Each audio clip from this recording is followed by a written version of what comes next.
at a time when there was no TV, no radio, I thought that the strange white people I saw from time to time were foreigners. Growing up in the 1930s on a Filipino labor camp in Livingston, California, helped mold Peter Jamero into the man and author he is today. During a talk at the UA School of Journalism, Jamero explained how his family and thousands of other Filipinos immigrated to the United States in the early 20th century. The United States influenced a lot of attitudes in the Philippines, and that America was a land of gold, and it was a place for opportunity. Democracy was kind of magical. You could get rich here. And so there was always the magnet of America, and that's continued. He discusses the attraction and disappointment of America in his first book, Growing Up Brown.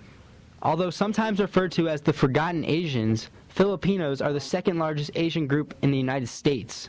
Filipinos get lost in well, if you look at it in terms of the diversity of peoples that we have in this country. I think one of the reasons for that is that there's not much written about us. That's number one. Secondly, Filipinos can pass for almost anything. They can pass for Latinos, Chinese,